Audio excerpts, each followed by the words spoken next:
नमस्कार दोस्तों, एक बार फिर हमारे चैनल में आपका तहे दिल से स्वागत है। और आज हमारा जो टॉपिक्स होगा बिल्कुल नया टॉपिक्स होगा, ज्योग्राफी का टॉपिक्स होगा। हमारा ज्योग्राफी का पहला टॉपिक्स हम लेकर के आए हैं सूर्य। हम चर्चा करेंगे सूर्य के बारे में, सन के बारे में, कि सूर्य क्या है, सूर्य का स्ट्रक्चर क्या है और सूर्य जो है किस तरह से कार्य करता है। तो देखेंगे मेरे प्यारे स्टूडेंट्स, सूर्य जो है इसको इंग्लिश में सन बोला जाता है, सूरज बोला जाता है, तमाम इसके नाम हैं। और सूर्य ही जो है हमारे जीवन का एक स्रोत भी कह सकते हैं। तो सूर्य के बारे में हम लोग थोड़ा सा देखेंगे कि सूर्य है क्या। तो सूर्य एक प्रकार का तारा है। सूर्य एक तारा है, स्टार है।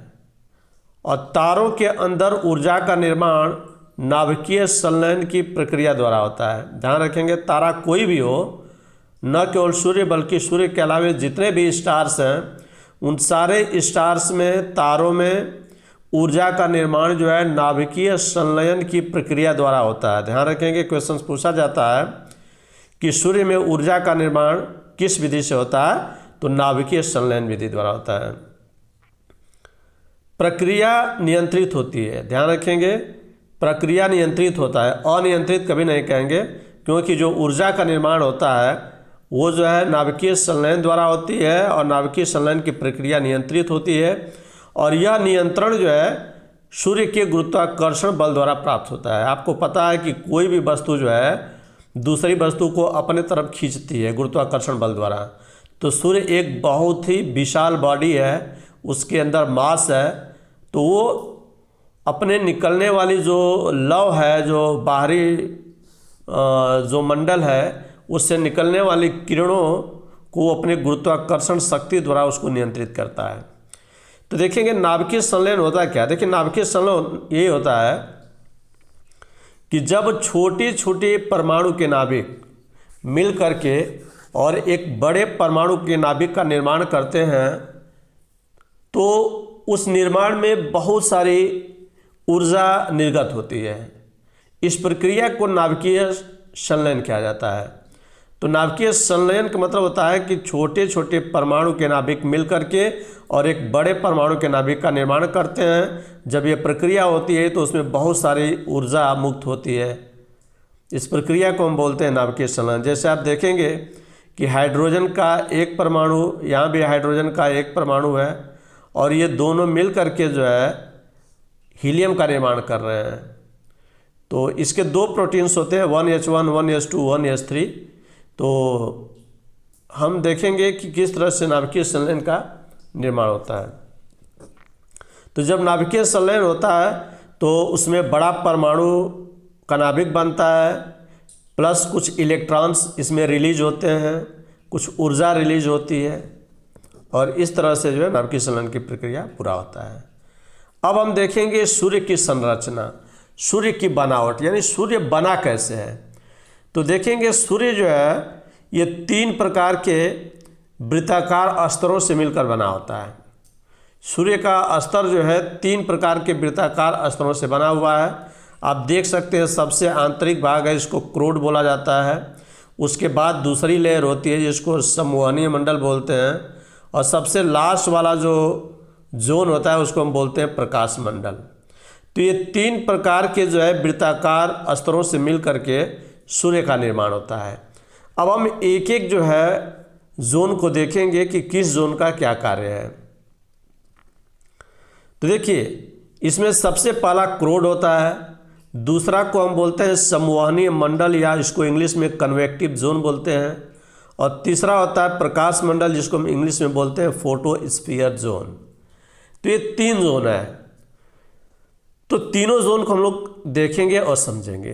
तो इसमें देखिए, सबसे पहला जो हमारा जोन है उसको हम बोलते हैं क्रोड। सबसे पहला जो है जोन है उसको हम बोलते हैं क्रोड। तो क्रोड जो है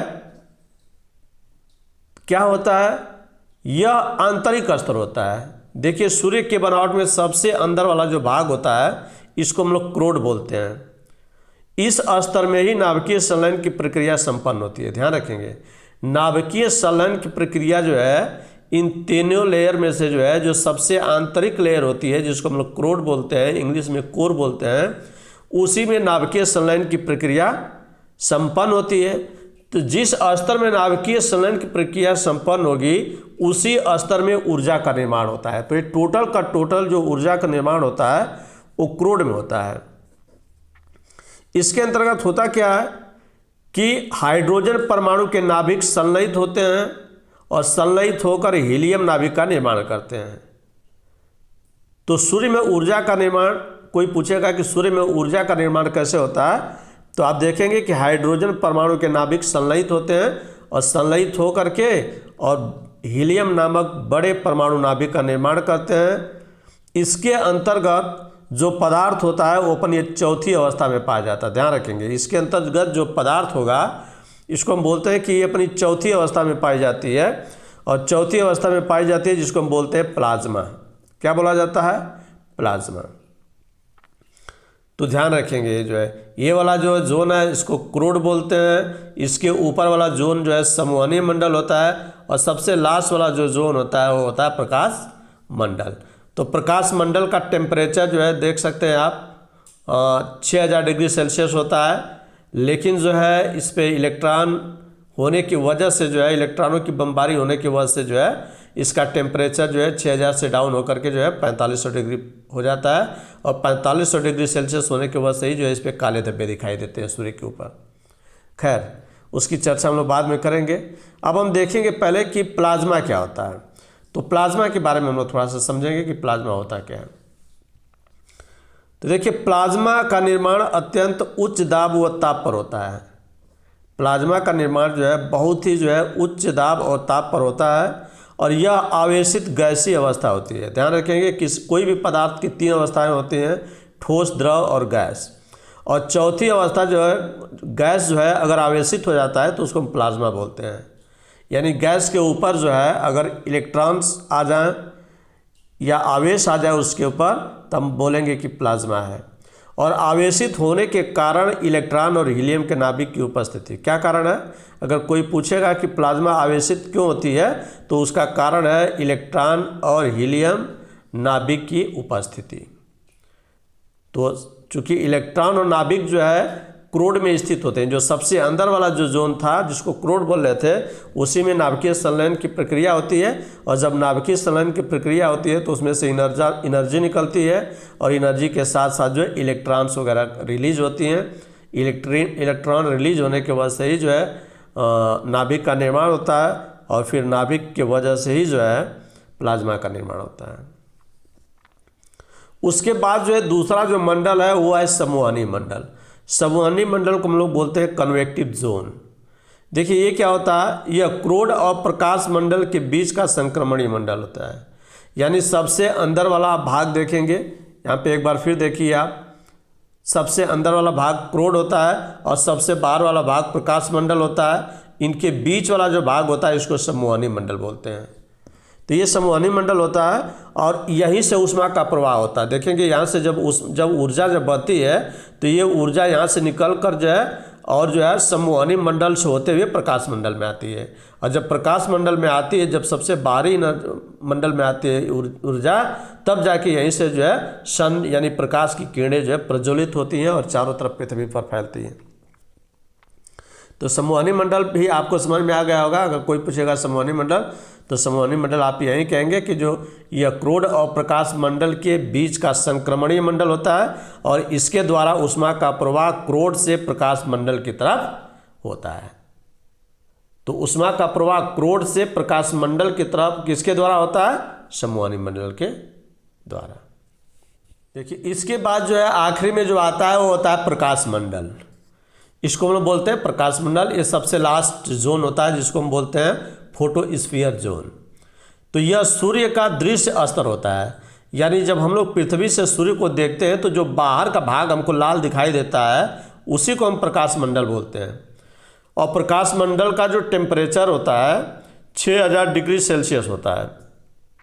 इसी स्तर से पृथ्वी और अन्य ग्रहों को प्रकाश प्राप्त होता है। ध्यान रखेंगे, पृथ्वी तथा अन्य जितने भी ग्रह हैं उन सभी ग्रहों को ऊर्जा का संचार जो प्राप्त होता है वो सूर्य का जो सबसे बाहरी जोन होता है, जिसको हम फोटोस्फीयर जोन बोलते हैं, वहीं से जो है सारे ग्रहों पे प्रकाश जाता है। और उसके बाद जो होता है प्रकाश मंडल पर ही काले धब्बों का निर्माण होता है। जो प्रकाश मंडल हमको दिखाई देता है उसी पर काले धब्बों का निर्माण होता है, जिसे हम सौर कलंक या सोलर स्पॉट बोलते हैं। इसको हम क्या बोलते हैं? सौर कलंक या सोलर स्पॉट।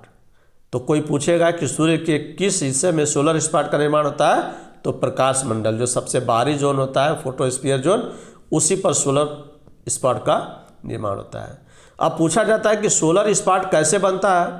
तो देखिए, सोलर स्पॉट बनने का सबसे बड़ा जो कारण होता है वो सौर कलंकों का निर्माण प्रकाश मंडल पर आवेशित कणों के प्रहार से होता है। यानी जो सबसे बाहरी मंडल है फोटोस्फीयर जोन, उसके ऊपर जो है आवेशों का प्रहार होता है। जब आवेश बहुत सारे जब अटैक उसके ऊपर करते हैं तो इन आवेशों के कणों के प्रहार के कारण क्या होता है कि प्रकाश मंडल का टेम्परेचर 6000 डिग्री सेल्सियस से गिरकर 4500 डिग्री सेल्सियस हो जाता है। और आप जानते हैं कि जब टेम्परेचर जब कम होता है तो धुंधला दिखाई देता है, यानी अंधेरा दिखाई देता है कहीं भी। और इसी तापमान गिरावट के कारण सौर कलंकों का निर्माण होता है। तो ध्यान रखेंगे, सौर कलंकों का निर्माण जो है टेम्परेचर के गिरावट के कारण होता है। यानी जो सूर्य का सबसे बाहरी जोन था, जिसका टेम्परेचर 6000 डिग्री सेल्सियस था, उसके ऊपर जो बाहरी जोन के ऊपर इलेक्ट्रॉनों का या आवेशों की बमबारी के वजह से, अट्रैक्शन के वजह से, या जो उसके ऊपर अटैक हुआ है उसके वजह से इसका टेम्परेचर गिर के 4500 डिग्री सेल्सियस हो जाता है। और टेम्परेचर गिरने के वजह से जो उसमें जो एनर्जी थी, जो चमक थी, वो कम हो जाती है, धुंधली हो जाती है। और जब हम नीचे से देखते हैं तो हमको काले धब्बे की तरह वो दिखाई देता है, जिसको हम सौर कलंक बोलते हैं। तो आप देख सकते हैं ये मेरा टॉपिक था प्रकाश मंडल का। तो हमने आपको बताया कि सूर्य क्या होता है और सूर्य से जो है सूर्य का निर्माण कैसे होता है। तो हमने आपको बता दिया कि सूर्य जो है एक प्रकार का तारा होता है, और इसी सूर्य की वजह से, तारे की वजह से ही जो है सारे ग्रहों पे हमको ऊर्जा और प्रकाश मिलता है। और इसमें जो है जो ऊर्जा का निर्माण होता है वो नाभिकीय संलयन की नियंत्रित प्रक्रिया द्वारा होता है। ध्यान रखेंगे, अनियंत्रित नहीं कहेंगे, क्योंकि नाभिकीय संलयन अगर अनियंत्रित हो जाएगी तब उस समय हम लोग एटम बम, परमाणु बम का जो निर्माण होता है वो अनियंत्रित संक्रिया की वजह से होता है। तो जब नाभिकीय संलयन अनियंत्रित होगी तो वह मानव के जो है विध्वंस का कारण बनेगा। लेकिन जब नाभिकीय संलयन जब नियंत्रित होगी तो वह मानव कल्याण के लिए कार्य करेगा। जैसे ऊर्जा हमारा निर्माण हो रहा है, तो ऊर्जा का निर्माण हो रहा है तो इसका काम जो है मानव के विकास में लग रहा है। लेकिन वही अगर हम कह दें कि एटम बम का निर्माण हो जाए तो फिर एटम बम विध्वंस का कारण बनेगा। तो ध्यान रखेंगे इस बातों को। और इस तरह से जो है ये मेरा टॉपिक्स खत्म हो गया। जय हिंद, वंदे मातरम। और अभी तक चैनल को सब्सक्राइब नहीं किए हैं तो प्लीज़ चैनल को ज़रूर सब्सक्राइब कर लें, ताकि नए नए नोट्स आपके पास पहुंचते रहें।